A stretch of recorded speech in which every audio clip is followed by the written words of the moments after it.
Peuple congolais, bonjour, bonsoir, tout dépend du lieu où vous vous trouvez sur notre bonne vieille planétaire. Je suis votre sœur, je suis votre mère, je suis votre fille. Le monstre froid, mes bien-aimés frères et sœurs congolais, nord comme sud, a décidé, via son ministre Mboulou Zéphirin, de restreindre encore plus vos libertés. En effet, vous n'aurez plus le droit de circuler librement sur le territoire congolais à partir de 21h. Ce couvre-feu a-t-il une raison d'être? Il n'y a pas de guerre, il n'y a pas de pandémie, pas d'épidémie, il n'y a pas de guerre, il n'y a rien. Pour quelle raison ont-ils décidé de vous restreindre vos mouvements? Parce qu'ils ont peur. Nous sommes plus nombreux qu'eux. Il peut y avoir 15 chats, mais s'il y a une centaine ou 500 souris, celles-ci viendront à bout de ces chats-là.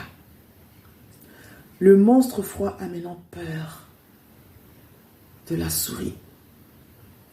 L'éléphant a peur de la souris parce que les souris sont plus nombreuses.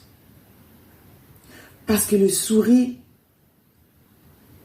ont la capacité de les déboulonner. Voilà pourquoi ils cherchent tous les voies et moyens pour vous empêcher de réagir. Leur conscience leur fait comprendre que ils ont trop mal agi. Ils ont trop volé. Ils ont trop torturé. Ils ont trop tué. Ils n'ont rien fait. Tout est nul. Leur conscience leur fait comprendre que le peuple gagne toujours. Que fin de fin, le peuple opprimé finit toujours par se lever. Voilà pourquoi ces lois-là, ces lois qui n'ont ni queue ni tête, mes bien-aimés, ces lois auront des conséquences vraiment néfastes sur la population. Dans ce genre de situation, ce sont les femmes aussi qui vont subir beaucoup. Pourquoi? Qui vont subir parce que elles risquent d'être violées. Ce qui va occasionner des traumatismes à vie. Et nous savons que la femme est le pilier de la nation. C'est la femme qui tient dans un foyer. C'est elle qui fait tenir le foyer. C'est elle qui éduque les enfants. C'est elle qui accompagne le mari. C'est par elle que l'être humain vient, que les Congolais viennent dans ce monde. Peuple congolais. Cette décision aura aussi une conséquence néfaste sur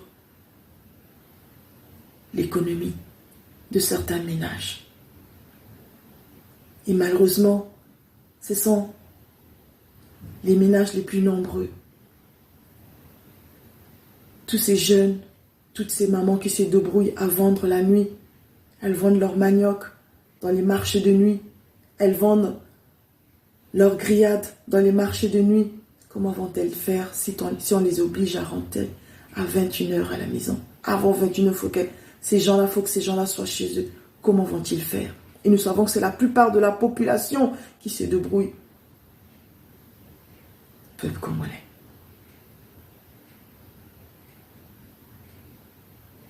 Ce gouvernement a décidé de nous détruire. Ils ne sont pas venus pour nous servir, mais pour nous détruire. Et pour ça, je voudrais aussi m'adresser à tous ceux qui l'ont accompagné. Vous qui avez combattu pour lui, vous qui vous êtes laissé berner par lui, aujourd'hui, vous êtes logés à la même enseigne que nous autres, que les Congolais, que la plupart, les communs des mortels, les Congolais.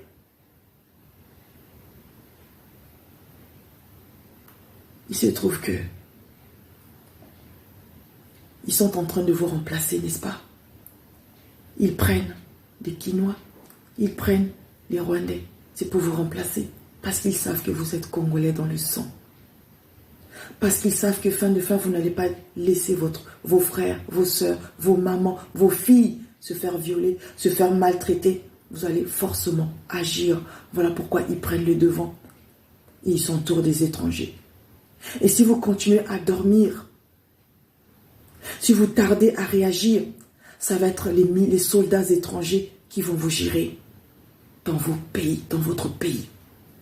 Je m'adresse à vous, généraux, colonels, tous les soldats. Je m'adresse à vous.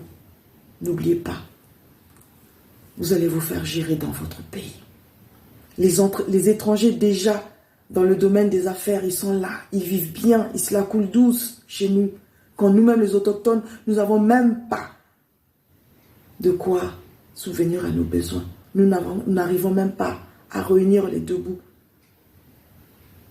Qu'allez-vous devenir lorsque ces gens-là, les étrangers ces soldats étrangers vont envahir le Congo? Vous allez servir à quoi?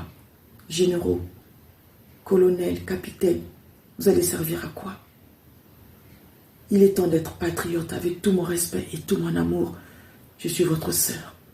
Il est temps d'être patriote.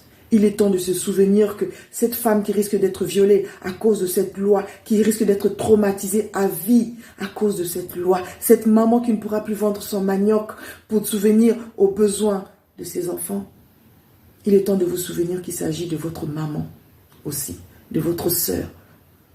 Ce jeune homme qui ne veut pas aller, qui ne veut pas devenir un bébé noir et qui se débrouille à vendre son poisson grillé le soir, son poisson frit.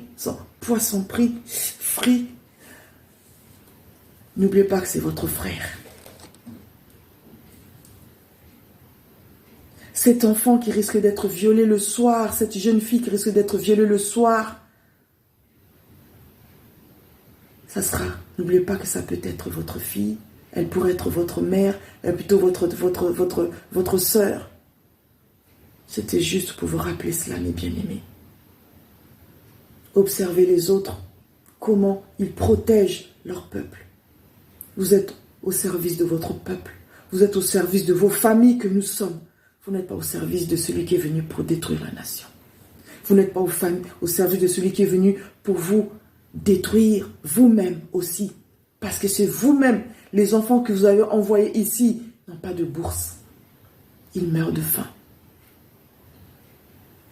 Voilà ce que j'avais à vous dire, mes bien-aimés. Congolais, réveillez-vous. Congolais de la diaspora, réveillez-vous. Ne vous attardez pas des futilités, mais regardez les vraies choses. Celles de notre peuple. Les souffrances de notre peuple. Merci. Que Nzambiampong nous bénisse. Vive le Congo.